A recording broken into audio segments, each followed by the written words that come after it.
What's up, YouTube? Know it's been a minute, but we're a week away from the NFL season.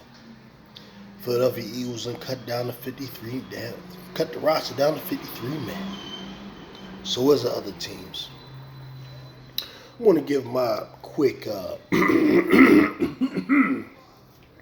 educated prediction based on looking at the different rosters in the NFC East.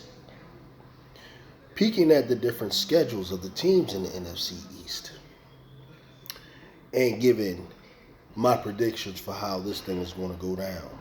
And I may touch on some of the other teams in some of the other divisions. But to start with the NFC East, this may shock and surprise you. I think that a team with a very strong chance to come in second in our division is the Washington Commanders. Let me say that again. I believe a team with a very, very strong chance of coming in second in our division happen to be the Washington Commanders. I think number one, it's pretty obvious, pretty simple. Many of you may ask, why wouldn't I say or declare that the number two team would be the Dallas Cowboys? Listen, there is no doubt about it. The Dallas Cowboys are the second most talented team in the NFC East. There's no doubt about it. If we're talking pure talent, if we're talking on paper, quarterback down to the punter, the Dallas Cowboys are the second most talented team in the NFC East. Giants are the least talented. The third most talented team is the Commanders. But this is what's going to happen. The Dallas Cowboys run a serious risk of not even making the playoffs this year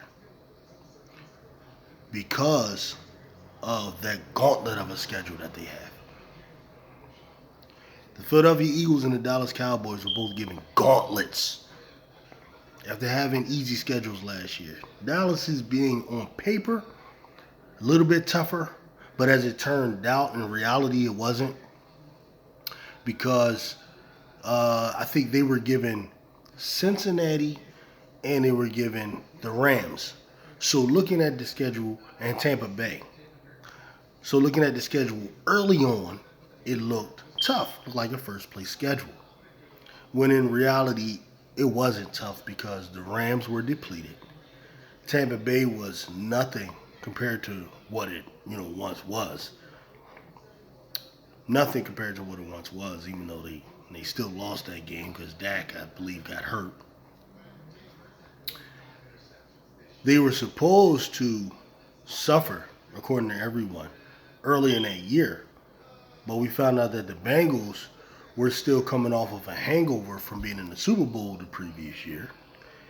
And the Rams were just with Matthew Stafford, who was banged up. And they were just done. So that ended up being easy for them. So Cooper Rush was able to pull off some wins that you would think otherwise he would not be able to run. And if you remember, Dallas Cowboys and some of their fans, and I believe Jerry Jones being the main culprit of this, started to wonder if he needed Dak Prescott. Because see, remember, and this is what I think is also going to lead to the demise of the team. Right now, we're witnessing the beginnings of a rift between the owner and the starting quarterback. Yeah. Dallas Cowboys got drama. There's going to be a rift. There always has been, at least for the last few seasons, you see. Now, Jerry Jones used to love Dak Prescott, without a doubt. When he had Tony Romo, and Romo was the underachiever, and Romo started, becoming injury prone as we moved into the close to the 2016 season. Dak came out of nowhere with that stacked team and won 13 games and all of that. Took the spot from Romo, right? Oh, Jerry loved him then. When Dak was cheap, labor, and it was a cheap little winner for him. He didn't have a great sophomore year, but that's fine, you know. He loved Dak up until they got to that contract time and that negotiation table. Jerry clearly had one number in mind, and Dak had another on his mind. As it turns out, Dak apparently won at the negotiation table. And let me tell you something about billionaire businessmen. Billionaire businessmen do not like to lose at the negotiation table. Dak Prescott beat him. Ever since then, there's been a rift. Dak Prescott beating Jerry Jones at the negotiation table put a little crack as the rift started to happen. And then after that, Dak loses to the 49ers the first time, at home, with CeeDee Lamb, with Michael Gallup, with Amari Cooper, with Zeke, with Pollard, with that line. With a defense that started to just turn it around. Remember the year before, the first year against the 49ers, that defense sucked. And then they got that 12-win season with the defense led the league in turnovers. Taking turnovers, right? Dak lost that game to the 49ers there at home at Dallas, Texas Stadium, or AT&T Stadium, or whatever they call that place now. Jerry World. Oh yeah, that rift started to get big. You see, Jerry still remembers getting beaten. He doesn't like it. But then we go on to the next year. If Dak happens to win, Jerry won't care. No harm, no foul. But then what did he go do? Dak he go let last year happen. Oh, multiple things happened last year. Number one, he gets hurt. Okay? Let's go back. So I know Cowboys fans don't like to revisit this.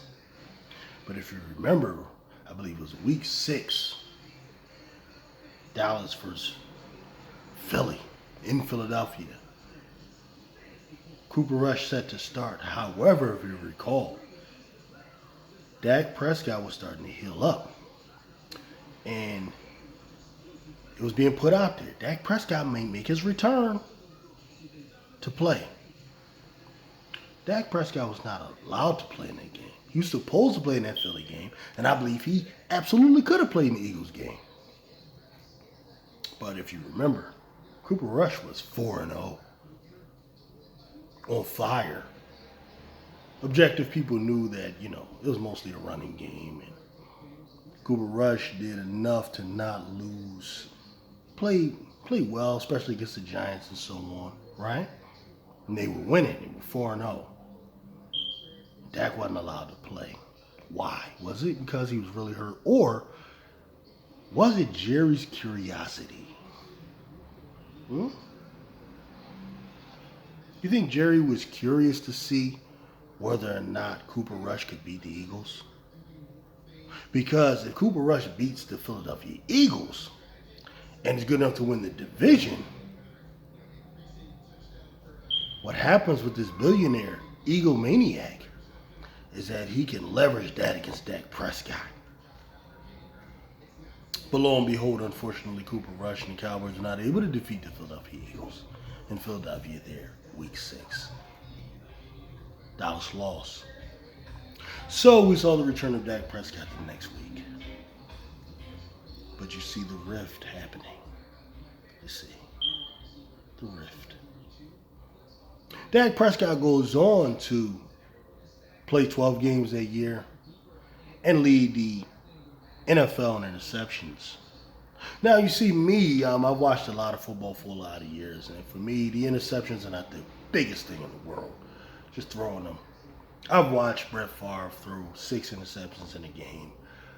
I've watched Peyton Manning throw over 20, and in the season. I've watched so much of this type of stuff, right? Not saying interceptions are good, but I don't go too overboard with it.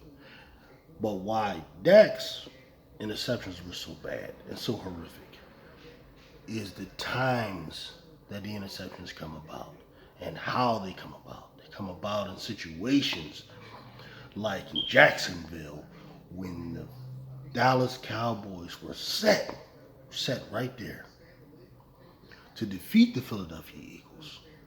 Or not defeat the Philadelphia Eagles, but they were in prime opportunity, prime position to really possibly take the division. What did he go do? Throws picks and loses the game. Throw pick six to lose the game.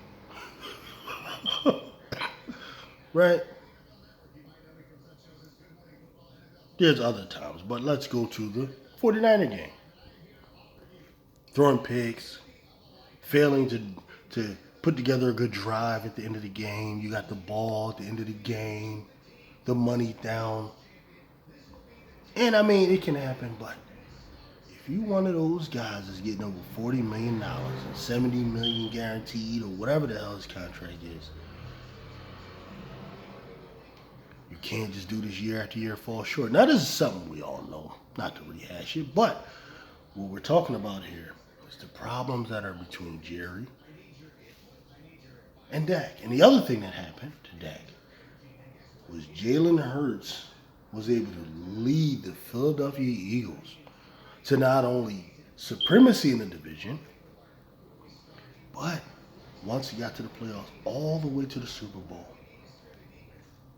And Jerry Jones watched. Cowboy fans want to make excuses. Well, I'm not impressed with it because, he only had to play the Giants and the 49ers. Well, maybe in the perfect world that y'all believe exists somewhere in some alternate universe, it was supposed to be Minnesota was supposed to beat the Giants and play us, right?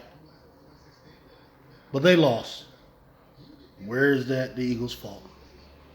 And then Dallas was supposed to beat the 49ers. But they didn't handle their business. And we had to play the 49ers. The same 49ers that Dallas can't seem to get past.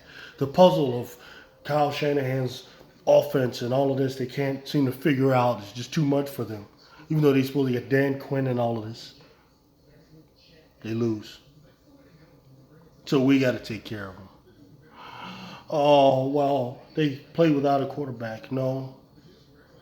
At the time of the coin flip, they had a quarterback. At the time of the kickoff, they had a quarterback. There are two of them I saw.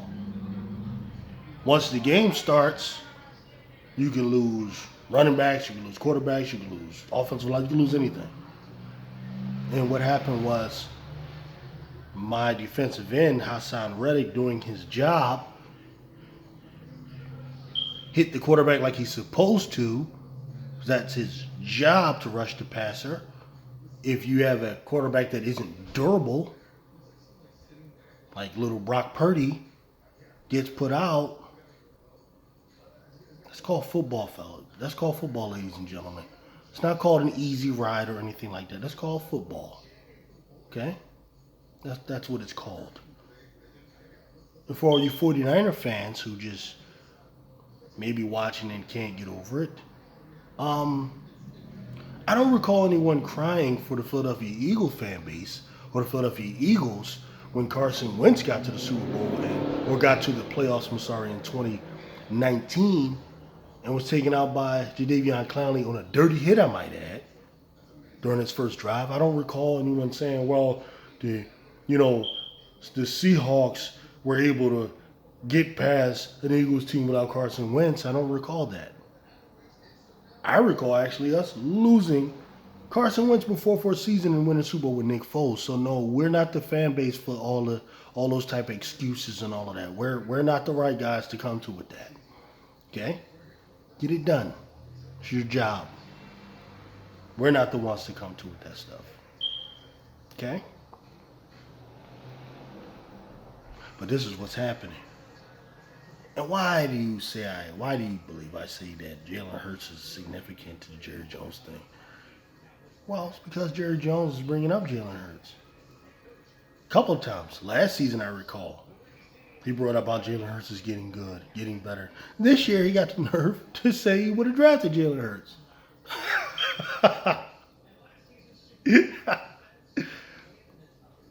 Saying also say, I love it. I love what's happening in Dallas. Because you know how it works. They got all the talent, all the expectations. It's all set up. You have Micah Parsons running his mouth. Micah, who was my man, by the way. Right? I understand Micah. You don't understand. Us from here, from Philadelphia and places, we understand Micah better than you guys. We were Micah Parsons fans before you guys. I was a Micah Parsons fan before any of you guys in Dallas because I'm also a Penn State fan. I understand we're talking and all of that. But the stage is set up for the disaster. And that disaster is going to be that move to pick up Trey Lance. Jerry Jones did it at the perfect time. Thank you, Jerry. We'll revisit this later on in the year. But the Dallas Cowboys will not be able to get past this gauntlet of a schedule they have. No, they will not. And there's a tremendous chance that they will win about 10 games, and that may or may not be enough for them to get in. You heard it first here. The New York Giants last season, I'm going to tell you what's happening with the Giants.